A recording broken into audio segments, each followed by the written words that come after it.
that if a shark begins to circle your position, stand your ground. Do not swim away. Do not act afraid. And if the shark, hungry for a midnight snack, darts towards you, then summons up all your strength and punch him in the snout, and he will turn and swim away. There are a lot of sharks in the world.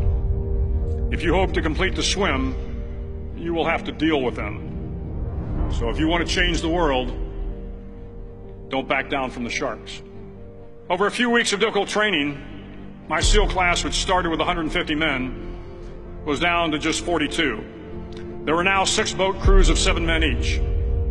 I was in the boat with the tall guys, but the best boat crew we had was made up of the little guys, the Munchkin crew, we called them.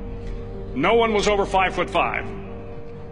The Munchkin boat crew had 1 American Indian, 1 African American, 1 Polish American, 1 Greek American, 1 Italian American, and 2 tough kids from the Midwest. They out-paddled, outran, and outswam all the other boat crews. The big men in the other boat crews would always make good-natured fun of the tiny little flippers the Munchkins put on their tiny little feet prior to every swim. But somehow these little guys from every corner of the nation and the world always had the last laugh, swimming faster than everyone and reaching the shore long before the rest of us. SEAL training was a great equalizer. Nothing mattered but your will to succeed, not your color, not your ethnic background, not your education, not your social status. If you want to change the world, measure a person by the size of their heart, not by the size of their flippers. The 9th week of training is referred to as Hell Week. It is 6 days of no sleep, constant physical and mental harassment, and 1 special day at the Mud Flats. The Mud Flats are an area between San Diego and Tijuana where the water runs off and creates the Tijuana Sloughs, a swampy patch of terrain where the mud will engulf you. It is on Wednesday of Hell Week that you paddle down to the Mud Flats and spend the next 15 hours trying to survive the freezing cold, the howling wind, and the incessant pressure to quit from the instructors. As the sun began to set that Wednesday evening, my training class, having committed some egregious infraction of the rules, was ordered into the mud. The mud consumed each man till there was nothing visible but our heads.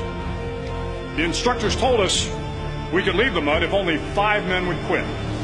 Only 5 men, just 5 men, and we could get out of the oppressive cold.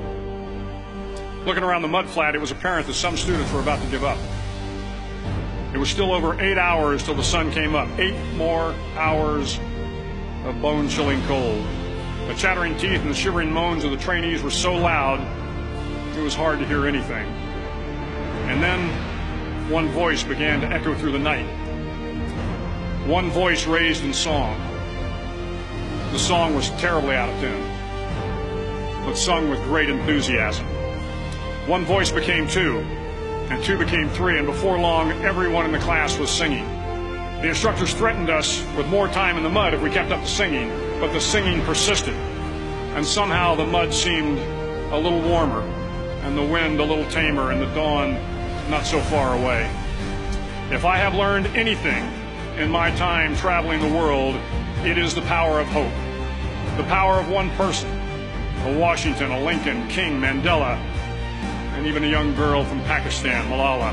One person can change the world by giving people hope. So if you want to change the world, start each day with a task completed. Find someone to help you through life. Respect everyone. Know that life is not fair and that you will fail often. But if you take some risks, step up when the times are the toughest, face down the bullies, lift up the downtrodden, and never ever give up. If you do these things, the next generation and the generations that follow will live in a world far better than the one we have today. And what started here will indeed have changed the world for the better.